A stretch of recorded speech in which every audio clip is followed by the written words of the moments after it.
Yeah, welcome to a new Harry's Garage video. This is another bit of a special one because I'm teamed up with Silverstone Auctions to do a preview of the NEC sale they've got coming up this weekend, 9th and 10th of November. Today is Wednesday and it's setup day and it's madness around here. You can hear lots of drills and radios and all sorts of things in the background. But there's 115 cars in this sale. It's held over 2 days, as I say. Today is Wednesday, Thursday is another setup day, and then Friday is the first viewing day, and then all while the show is open on the Saturday and Sunday. Right, let's get going. Beautiful DB5, fantastic condition, just arrived. There's a Porsche 928 GT manual just rocked up, but I'm not going to show you any of those. I'm going to show you this Alfa Montreal, not shiny at all. You don't normally present a car at auction looking like this, but the backstory on this car is just crazy. Chap who bought this, he's put in the sale, bought it in 1980, 4,000 miles at the time, and then he owned it all the way through to now. But about 15 years ago, 45,000 miles, he's sort of stopped using it, but he couldn't bear to part with it, so he just put it in the factory while he came up with a better idea, and there it sat. I think he actually pushed it around the factory quite a lot because the paint, when I look round it, the paint on the back is actually worn out. I think they've pushed it around so much that they actually wore the paint off for the back. And I've had a good look round because I quite like these Alfa Montreals. I love the colour, the fact it was orange as standard. It's got quite a good registration plate on it, and it's right-hand drive. I know when I was at Evo, few people had actually heard of the Alfa Montreal. This was a little experiment in the 70s. Alfa thought they'd move up market with a V6 engine. So it's a front engine sort of coupe. It's about 200 horsepower, 130 something miles an hour, 135 miles an hour, something like that. A sort of relaxed, bigger car. You think of the other cars they had the little Alfa GTV and things, Bertoni design. And this was an experiment to go up market. This is a lovely detail. It reminds me of sort of Miura with the fins over the headlights as well. And this one is guided in this condition at 22 to 26,000. Montreal today is a good one, 70,000, something like that. So there's quite a lot of headroom to get this restored. Looking around, it's not rusted away or anything like that. It's just been sat in a factory, dry stored if you like, for 15 years. Can't wait to see what that one makes. Now, there's another interesting car next door. And this time we've got a Renault Alpine, the A610. So Alpine had a go in the 80s and early 90s are coming back. And nowadays they're famous for introducing the A110 just a year or so ago. But back here, 80s, they thought they'd take on 911 with this car. This is one of the last, this is 94, this car, and it's had a fastidious owner who's gone right through it over the last sort of 6-7 years. New suspension, new turbo, all sort of rebuilt, and it's just lovely to see this car. It's a great colour, and I do wonder with Alpine coming back what this will be worth in a few years' time, because I haven't seen such a good example. Some of the details on this, have a look at the wipers. They're known as clap hand wipers. They did this mad movement, start on each side and they meet in the middle. It's a very bizarre movement. And then, because it was against the 911, obviously a V6 engine, I'd love to open it. You open that door like you do on a 911, there's a pull catch just in the door slam. And under there, V6 turbo engine, 3 litre, 250 horsepower. So it's the same horsepower as the A110 of today, but this was a slightly heavier car. Again, it was more of a GT car like that Montreal, and this one is guided at 20 to 25,000. I think you're going to be safe money in that. There's so few of them, and this looks a really sorted example. Right, let's go and have a look at a few more. Now here we have the noble M600 Carbon Sport, the ultimate model of this car. I can remember when the Noble M600 first came out, 2011, and it was one of those cars that drove beyond expectation. This is a wicked car. This is a pure driver's car, out and out driver's car, a lot of horsepower, super lightweight, in this form 1250 kilos, and what an engine this is. It's a V8 twin turbo engine. it originally appeared in a Volvo, but we'll forget that bit. What we will know is it was designed and manufactured by Yamaha. They know a thing or two about engines, and then it was tweaked to this form. And this car, 660 horsepower and its ultimate form. And when you drive this car, there's 3 levels of power: road, track and race. And it's in race where it goes nuts. And even today, this is a seriously quick car. I think it's 8.9 seconds or thereabouts to 200 clicks, 120 miles an hour. So a 6-second 0 to 100, something like that. And 200 miles an hour, it comes out in 29 seconds. Mad. But it was the drivability, the feel of it, and the lightness. You just have to open that door, carbon throughout. And I've never seen a bare carbon car before up this close. And it is beautifully done. And you have to remember, with a Pagani or Koenigsegg, you're paying several £100,000 to have a bare carbon car, Zonda or Koenigsegg. This car is guided at 150 to 180,000, and it's in bare carbon. I can't tell you how hard it is to do a bare carbon car. You have to be so careful to get the weave all to match up. And it's a great example, 14,000 miles. I'm really keen to see what this makes, because whoever's going to own this, if you want to drive this car, this is it. Right, let's go have a look at a few more. Now this one caught my eyes. I was going down the line. Look at it. It's an Aston Martin DBR1, except it isn't. It's actually a 2013 Avanta DBR1 evocation. So this is, I don't normally feature these in these videos because some of they're sometimes a bit iffy, but this one looks just about flawless to me. I'm lucky to have, well, I know 2 people with the real genuine things of these, and they're squillions. This one is the right colour, even down to the fabric in the seat, and I just think it is remarkable. And when you hear the guide price, then it becomes very tempting. It's a Jaguar powered one actually, rather than Aston straight 6, but it's a 4.2 high compression engine, very well built. They've got a great reputation, they build these sort of cars.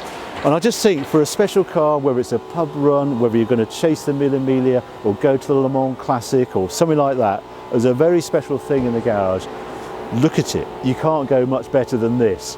And the guide price on this car, 50 to 60,000 pounds.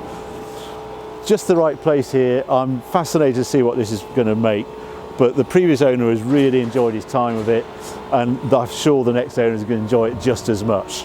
Great to see.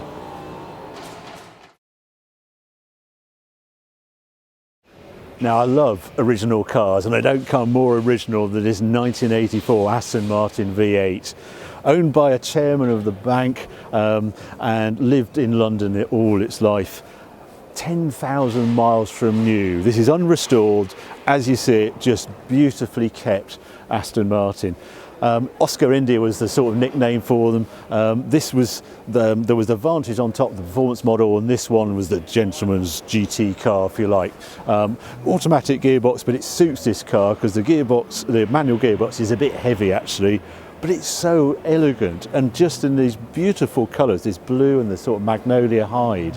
I've not seen one as good as this for some time. I'm told the history file, you've got to check the history file because it's about this big.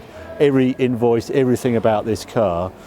And values are slightly softened now, and I think this is such a statement design of Aston Martin, a really good time, and it's guided at 140 to 160,000. That doesn't sound bad to me for a 10,000 mile original car that looks as pristine as that. Now, one of my favourite Aston Martins is here, the V12 Vantage. Wow, I can remember when this first came out, we were so excited because it started life as a 4.2 V8, the modern day Aston Martin Vantage, and then they gave it the 6-litre V12 engine. Just mad. And funny thing was, it wasn't quite as mad to drive as you'd expect, but it had the most glorious soundtrack. Came with carbon brakes as standard, and so many times I've looked in the classified and nearly bought one of these. I love this one. It looks great in black. One of my pet peeves with this is actually these vents on the bonnet. because I think if you have a light colour car, they're a bit heavy.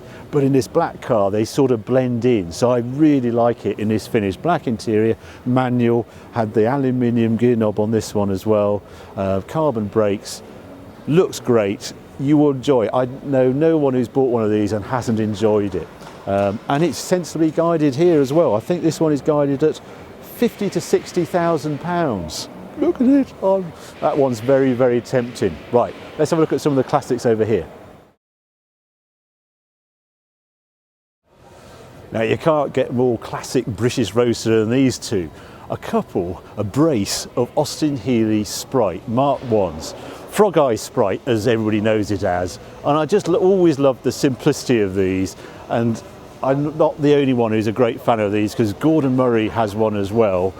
And they're just delightful cars. Not quick, but just lovely to drive, dainty, move around.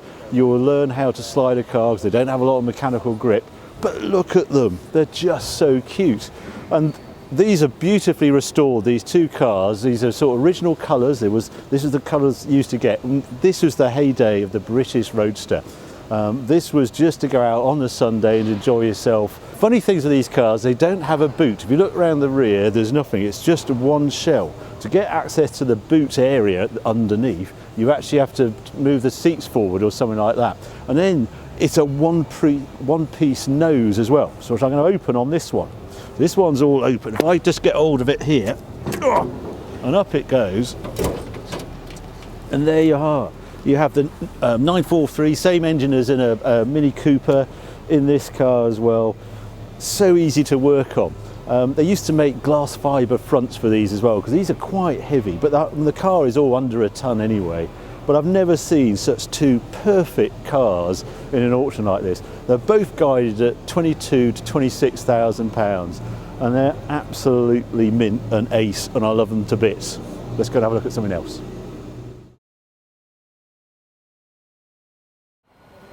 Now I found a little 4x4 corner down here, and look at this thing. I feel as though I've suddenly shrunk or something, but this is the Ford Bronco of 1978. And this car's had a bit of a life because it came into the UK, was first registered in the UK by Ford of Britain, because they used it at their Dunton Technical Centre, the sort of head of Ford in UK. And it's been busy over there, always lived in the UK. It's only about 35,000 miles, but look at it. It is just enormous, 5.7 litre V8, I think it is. Sort of got flip-up seats, four-seater, wheel on the back, giant chunky tyres, looks in utterly perfect condition. I don't think pedestrian crash was a thing in 1978 at all, this cliff face. But love to see it here, and I'm just intrigued by it. And it's actually guided at 18 to 20,000. But what a fun toy that would be for that sort of money. Now the British corner, the Land Rover Defender 90. This is one of the last models, 2016 run-out models, the Adventure, that I think they termed this one. And these are coming very sought after. Diesel 4-cylinder engine in this. This one's only done 490 miles. And yeah, it's worth, what is it, 45 to 50,000 guides. Are quite different to the Ford Bronco, but I'm sure that will sell well. But this is the one I really want to show you. Toyota Land Cruiser FJ90. Never seen one over here before in a sale like this, and UK registered as well. Just look at it. Again, 1978. When I look inside, the big shot with this one, it's got air conditioning. It's quite posh. When you think of what the Land Rover, well, I don't know what series we're in then. It wasn't quite Defender in 1978, but this is what it was competing against. And Toyota had this in America, and it went down a storm. 4.2 litre straight six as well in this, so much more performance than Defender. When I get inside, it's just a bit more civilised. You can see why these are becoming such a cult car. All beautifully restored, and again, I think sensibly guided at 25 to 30,000 pounds. And 1978 also means in the UK, will be exempt from MOT and tax and all that sort of thing. An ultra low emission zone, you can go into it with a historic car. So yeah, not a bad car to rock around London in.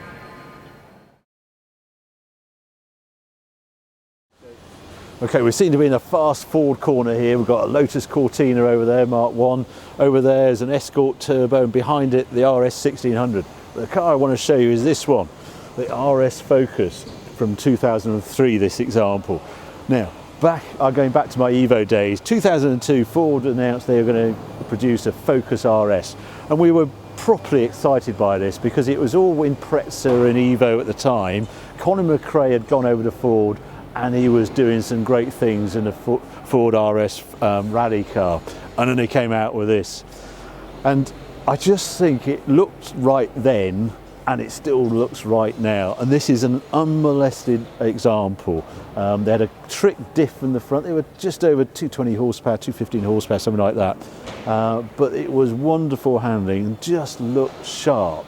It was the sort of, they were taking on these four-wheel drive cars actually in the market, but it was well priced and everybody recognised it for what it was. And to find an unmolested one now, you think, what is it, 16 years old, 37,000 miles, and it's guided at, I think it's at 16 to 20,000 pounds. That, in years to come, I think will be revered in a way that they are now with the other fast fours, and they're seriously climbing value. So I really like to see that. But here's a peculiar car for you. This is the Volkswagen XL1. Ferdinand Piëch, when he was running VW, did some bonkers things, and he just managed to make the most amazing cars hit production. Think Bugatti Veyron. Now think about this. He wanted to make the most economical car of its time, and in 2015 this came out, limited to 200 cars, priced at 200 and something thousand pounds, but it's all carbon fibre. It's a plug-in hybrid. It has the most wonderful doors, which I'll just put up now. They're sort of McLaren-esque doors on it. No wing mirrors, cameras here, a little TV screen on the screen. Absolute technical tour de force, and 313 miles to the gallon was the figure for this car. I mean, quite bonkers engineering design of this car. I can't remember how many cylinders. I think it's a 2-litre diesel with hybrid battery here.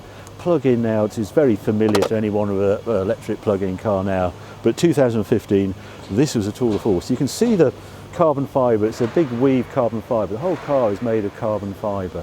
And I was talking to the guy who's put this car on the sale, and it's guaranteed by VW for 10 years, so it's got another 5-year warranty, this car, and this car has only done 80 miles. It's just some display, and so it's either going to collection or is someone going to use it. Uber cool, I would suggest, to float around London in that, and guided at 50 to 60,000 pounds. But what a statement car for today. Right, let's go and see what else is here. Well, I found another corner of German 1990 loveliness, 928 GT, 944 Turbo. These two cars from Porsche at this period, it was the 911 that was almost getting a bit forgotten, and they thought water cooled is the answer. Friend had one of these 944 Turbos, and I used to compete against one in my little Lotus Land in the road going series. Proper bits of kit. Early 944s were a bit flaky. By the time they came out this turbo, it was 250 horsepower, and it was a real driving machine. It was the S2 and then this turbo. Really like this. It's good colour combination.